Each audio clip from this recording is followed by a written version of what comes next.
လူတိုင်းနဲ့အုံနောက်ထဲမှာတနေ့ကိုအတွေးပေါင်းထောင်တောင်းချီပြီးဖြတ်တန်းနေကြပါနဲ့ဒါပေမဲ့အဲ့ဒီအတွေးတွေထဲမှာကိုယ့်အတွက်တကယ်အကျိုးရှိတာဘယ်နှခုပါတယ်လဲအခုဒီအတန်ကိုနားထောင်နေတဲ့သင်ဟာလည်းအရာရာကိုလိုက်တွေးပြီးပူပန်နေတဲ့သူတယောက်ဖြစ်နေပါသလားငါဒါကြီးကိုလုံနိုင်ပါမလားသူတို့ငါ့ကိုဘယ်လိုမြင်မလဲမနှက်ဖြန်မှာဘာတွေဖြစ်လာအောင်မလဲဆိုတဲ့မပြီးဆုံးနိုင်တဲ့မိကွန်းတွေနဲ့ကိုတန်တရားဖြစ်နေမိသလားတကယ်တော့ပူပန်မှုဆိုတာအနာဂတ်မှာဖြစ်လာနိုင်တဲ့အခက်အခဲတွေအတွက်အတိုးကြိုပေးထားရတဲ့ကြွေးမြီတစ်ခုနဲ့တူပါတယ်ဘယ်တော့မှဖြစ်မလာနိုင်တဲ့အရာတွေအတွက်တင်ဟာအခုလက်ရှိအချိန်ရဲ့အေးချမ်းမှုကိုရင်းနှီးပေးဆက်နေရတာပါမြတ်ဗုဒ္ဓကအတိတ်ကိုလည်းပြန်မတန်းတာနဲ့အနာဂတ်ကိုလည်းလှမ်းပြီးမပူပန်နဲ့လို့ဆုံးမခဲ့ပါတယ်ဒါဟာဘာမှမလုပ်ပဲထိုင်နေဖို့ပြောတာမဟုတ်ပါဘူးလက်ရှိအချိန်မှာစိတ်ကိုထားတတ်ဖို့ပြောတာပါတင်အခုပူပန်နေတဲ့အရာတွေရဲ့90%ဟာတကယ်တမ်းဘဝမှာဖြစ်မလာတတ်ပါဘူးကိုယ့်ရဲ့စိတ်ကူးရင်အကြောက်တရားတွေကသာတင့်ကိုညှင်းဆဲနေတာပါအတွေးဆိုတာတိမ်တိုက်တွေလိုပါပဲသူတို့ဘာသာလာပြီးရင်ပြန်သွားကြမှာပါတင်ကအဲ့ဒီတိမ်တိုက်တွေနောက်ကိုလိုက်မပြေးပဲရက်ကြည့်နေတတ်ဖို့ပဲလိုပါတယ်အရာရာကိုလိုက်တွေးနေတဲ့အခါစိတ်ဟာအယမ်းပင်ပန်းလာတတ်ပါတယ်အဲ့ဒီလိုပင်ပန်းလာတဲ့အခါမှာတင့်ကိုယ်ရဲ့ဆုံးဖြတ်ချက်တွေဟာမှားယွင်းလာနေပါတယ်ဒါကြောင့်ခဏလောင်နားလိုက်ပါအခုတင်နားထောင်နေတဲ့အတန်လေးကိုပဲအာယုံစိုက်ကြည့်ပါအသက်ကိုခက်ပြင်းပြင်းလေးတစ်ချက်လောက်ရှူသွင်းလိုက်ပြီးဖြည်းဖြည်းချင်းပြန်ထုတ်လိုက်ပါအဲ့ဒီအခါမှာတင့်စိတ်ဟာခဏဆိုသလိုငြိမ်သက်သွားပါလိမ့်မယ်အဲ့ဒီငြိမ်သက်မှုလေးဟာတရားစေးရဲ့အစပဲဖြစ်ပါတယ်ပူပန်မှုဆိုတာတင့်ရဲ့ပြဿနာတွေကိုဖြေရှင်းမပေးနိုင်ုံတင်မကပဲတင့်မှာရှိနေတဲ့ခွန်အားတွေကိုပါတိုက်စားသွားတတ်ပါတယ်တင်ဘာကိုကြောက်နေတာလဲအရှုံးကိုလားအထီးကျန်မှာကိုလားဒါမှမဟုတ်မရေရတဲ့အပြောင်းလဲတွေကိုလားလောကမှာဘာတစ်ခုမှမြဲတာမရှိပါဘူးတင်ကြောက်နေတဲ့အရာတွေကလည်းမမြဲသလိုတင်ပိုင်ဆိုင်ထားတဲ့အရာတွေကလည်းမမြဲပါဘူးအရာရာဟာသူ့အကြောင်းနဲ့သူခစ်ပြက်နေတာပါတင်စိုးရိမ်နေလို့လည်းတားလို့မရသလိုတင်ပူပန်နေလို့လည်းပြောင်းလဲသွားမှာမဟုတ်ပါဘူးတင်လုံနိုင်တဲ့တခုတည်းသောအရာကတော့ဖြစ်ပြလာသမျှကိုတီငိမ်တဲ့စိတ်နဲ့ရင်ဆိုင်ဖို့အသင့်ပြင်ထားဖို့ပါပဲ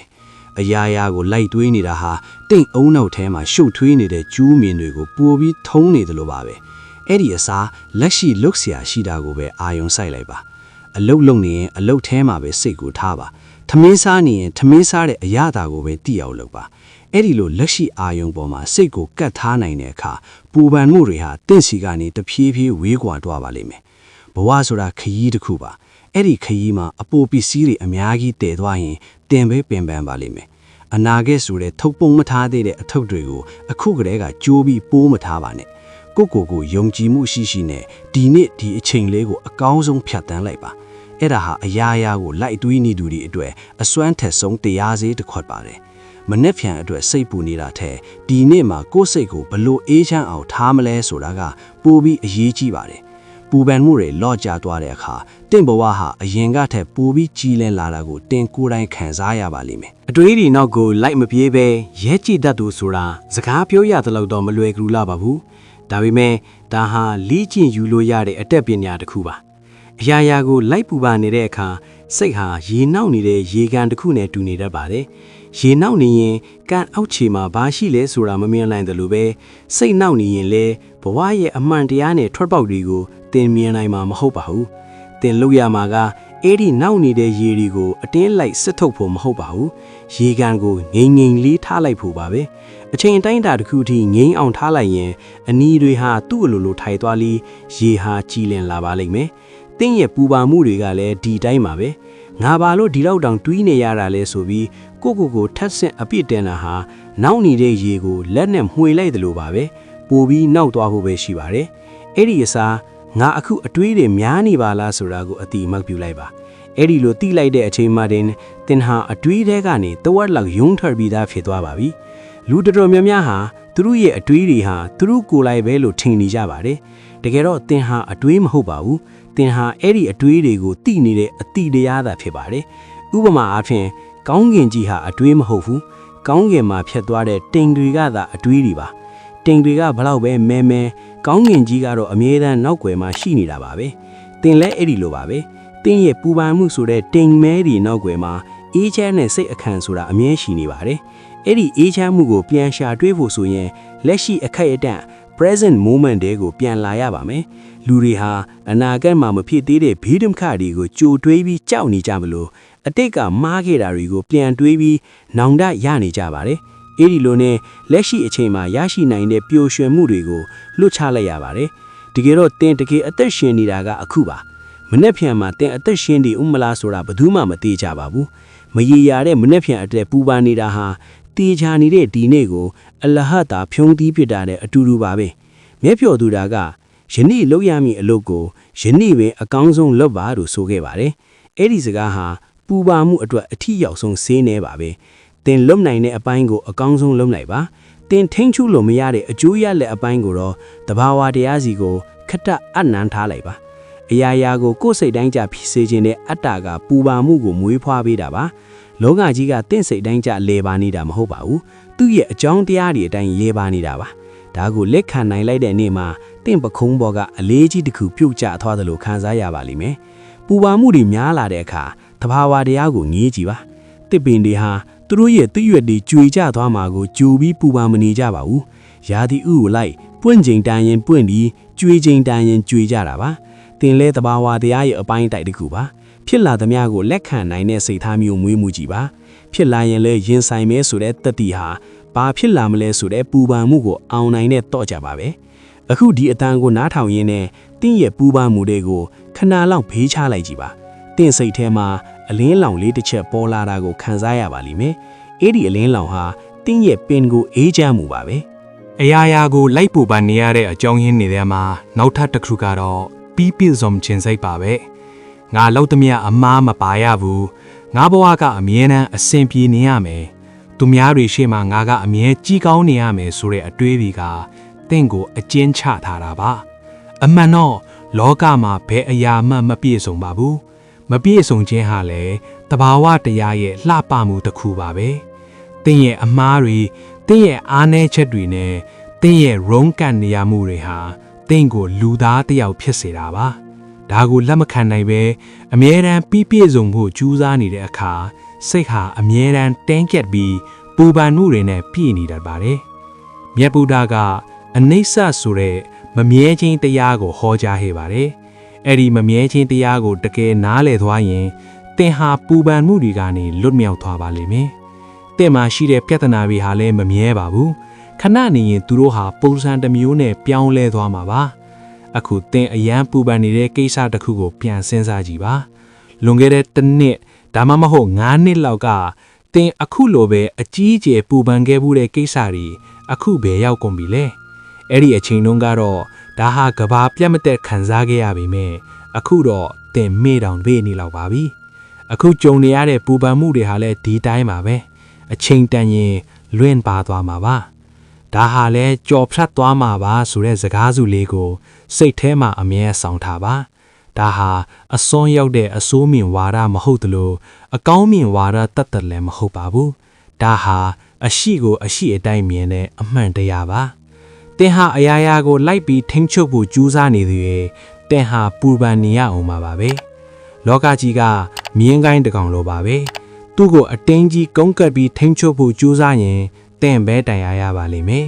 အဲ့ဒီအစားမြင်းပေါ်မှာလွတ်လွတ်ပါပါလေးတိုင်ပြီးလိုက်ပါသွားတတ်ဖို့လိုပါပဲဖြစ်လာသမျှအခြေအနေတွေအပေါ်မှာ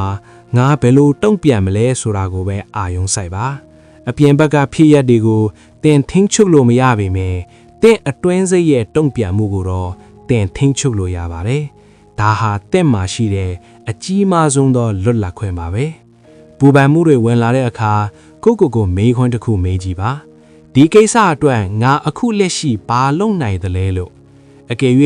တစ်ခုခုလုပ်နိုင်တယ်ဆိုရင်ထလုပ်နိုင်ပါပူပန်မနေပါနဲ့အကယ်၍ဘာမှလုပ်လို့မရတဲ့ကိစ္စဆိုရင်လည်းပူပန်နေလို့ဘာထူးမှာလဲဘာမှလုပ်လို့မရတဲ့အရာအတွက်ပူပန်နေတာဟာစွမ်းအင်တွေကိုအလကားဖြုံးသီးပြတာပါပဲအဲ့ဒီစွမ်းအင်တွေကိုအခုလက်ရှိတင့်ကိုပျော်ရွှင်စေမယ့်အရာလေးတွေမှာအစားထိုးအသုံးပြုလိုက်ပါချီရတဲ့သူတွေနဲ့စကားပြောတာစာဖတ်တာဒါမှမဟုတ်ငင်လေးထိုင်ပြီးအသက်ရှူတာမျိုးပေါ့စိတ်ဆိုတာကြွက်မသားတစ်ခုလိုပါပဲလေ့ကျင့်ပေးရင်ပိုပြီးတန်းမာလာပါလိမ့်မယ်ပူပန်မှုတွေကိုလွတ်ချတဲ့အလေ့ကျင့်ကိုခဏလုပ်ပေးပါအစပိုင်းမှာခက်ခဲနိုင်ပေမဲ့တဖြည်းဖြည်းနဲ့သင်စိတ်ဟာပိုပြီးပေါ့လာပါလိမ့်မယ် တင်ဘဝရဲ့ခရီးလမ်းချမ်းမှာပူပန်မှုဆိုရဲ့ဝန်တို့ဝန်ပိုတွေကိုတစ်ခုချင်းချထားခဲ့ပါအဲ့ဒီအခါမှာတင်ရဲ့လျောင်းလမ်းမှုတွေဟာအရင်ကထက်ပိုပြီးမြန်ဆန်လာမယ်ပိုပြီးတော့လည်းလှပလာပါလိမ့်မယ်ကျွန်တော်တို့ဟာတခါတလေမှာကိုယ့်ရဲ့စိတ်ကူးရင်အကြောက်တရားတွေထဲမှာပဲပိတ်မိနေတတ်ကြပါတယ်အကယ်၍ငါအလုတ်ပြုတ်သွားရင်ဘယ်လိုလုပ်မလဲအကယ်၍ငါကျန်းမာရေးထိခိုက်လာရင်ဘယ်လိုလုပ်မလဲဆိုတဲ့အကယ်၍ပေါင်းများစွာနဲ့ကိုခြောက်လန့်နေတတ်ကြတာပါဒါပေမဲ့တေချာစဉ်းစားကြည့်ရင်အဲ့ဒီအကယ်၍တွေဟာအခုလက်ရှိမှာဖြစ်မနေသေးပါဘူးတင့်စီကအနာဂတ်ကိုကြိုသွားပြီးဒုက္ခတွေကိုကြိုတင်ခံစားနေတာပါဒါဟာတကယ်မရှိတဲ့အရေးကိုလိုက်ဖမ်းနေတယ်လို့ပါပဲအရေးကိုတင်ဘယ်တော့မှဖမ်းလို့မမိတယ်လို့မဖြစ်သေးတဲ့ပြဿနာကိုလည်းကြိုတင်ဖြေရှင်းလို့မရနိုင်ပါဘူးမြတ်ဗုဒ္ဓကယခုဖြစ်ဆဲအာယုံကိုတီးအောင်လောက်ပါလို့ဆိုခဲ့တာဟာအကြောင်းမဲ့မဟုတ်ပါဘူးအခုလက်ရှိအချိန်မှာတင်အသက်ရှူနေတယ်တင်ကြမ်းမာနေတယ်တင်မှာလှုပ်เสียအလုပ်ရှိနေသေးတယ်ဆိုရင်ဒါဟာလုံလောက်တဲ့ပျော်ရွှင်မှုပါပဲပူပန်မှုတွေများလာတဲ့အခါတင်ပိုင်ဆိုင်ထားတဲ့ကောင်းမွန်တဲ့အရာလေးတွေကိုပြန်ပြီးရေးတွက်ကြည့်ပါအိပ်ဆက်ဖို့နေရာရှိတာစားဖို့အစာရှိတာချစ်ရတဲ့သူတွေဘေးမှာရှိတာစတဲ့အသေးဖွဲလေးတွေဟာပူပန်မှုတွေအတွက်အကောင်းဆုံးတန်ပြန်စေတွေပါပဲလူတွေဟာသူတို့မှာမရှိသေးတဲ့အရာတွေကိုလိုက်သွေးမိပူပန်နေကြပေမဲ့ရှိနေတဲ့အရာတွေကိုတန်ဖိုးထားဖို့မေ့နေတတ်ကြပါတယ်ကျေနပ်ရောင်ရဲခြင်းဆိုတာစိတ်ကိုတည်ငြိမ်စေတဲ့အင်အားတစ်ခုပါသင်ဟာအခုလက်ရှိမှာအစဉ်ပြေနေတယ်ဆိုတာကိုကိုပြန်သတိပေးပါမနှက်ဖြန်အထွက်လိုအပ်တဲ့ခွန်အားတွေကိုဒီနေ့ရဲ့အေးချမ်းမှုကနေပဲရယူရမှာပါစိတ်ပူနေခြင်းကတင့်ကိုအားနည်းစေသလိုလက်ခံခြင်းကတင့်ကိုတန်မာစေပါတယ်ဘာပဲဖြစ်လာငါရင်ဆိုင်နိုင်တယ်ဆိုတဲ့ယုံကြည်မှုကိုမွေးမြူလိုက်တဲ့အခါပူပန်မှုတွေဟာသူ့အလိုလိုတည်ငြိမ်သွားပါလိမ့်မယ်တင့်ဘဝရဲ့ဇက်ညွန်းကိုတင်ကိုယ်တိုင်ရေးနေတာပါအဲ့ဒီဇက်ညွန်းထဲမှာကြောက်ရွံ့ခြင်းနဲ့ပူပန်ခြင်းတွေထက်ယုံကြည်မှုနဲ့ငြိမ်းချမ်းခြင်းတွေကိုပိုပြီးထည့်သွင်းပေးလိုက်ပါလောကကြီးကတင့်ကိုဒုက္ခပေးဖို့စောင့်နေတာမဟုတ်ပါဘူးတင့်ကိုသင်ခန်းစာတွေပေးနေတာပါအခက်အခဲဆိုတာတင်ယူဖို့အခွင့်အလမ်းတစ်ခုလိုမြင်လိုက်ရင်ပူပန်မှုဟာစိတ်ဝင်စားစရာကောင်းတဲ့စိန်ခေါ်မှုတစ်ခုဖြစ်သွားပါလိမ့်မယ်အတွေးတွေများလာတဲ့အခါအပြင်ဘက်ကိုထွက်ပြီးလမ်းလျှောက်ကြည့်ပါတဘာဝတရားရဲ့လေငင်းကိုခံစားကြည့်ပါ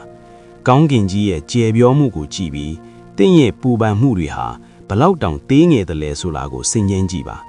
အရာရာဟာသူ့တဘာဝအတိုင်းစီးဆင်းနေတာပါတင်ကလည်းအဲ့ဒီစီးဆင်းမှုထဲမှာတဟဇထီအောင်လိုက်ပါစီးမျောတတ်ခုပဲလိုပါတယ်တင်စိတ်ကိုနူးညံ့အောင်ထားပါဒါပေမဲ့ကြံ့ခံအောင်လည်းလေ့ကျင့်ထားပါအရာရာကိုလိုက်တွေးနေတဲ့အကျင့်ကိုလွှတ်ချလိုက်တဲ့နေ့ဟာတင့်ဘဝသစ်စတင်တဲ့နေ့ပါပဲနောက်ဆုံးအနေနဲ့ပြောချင်တာကတော့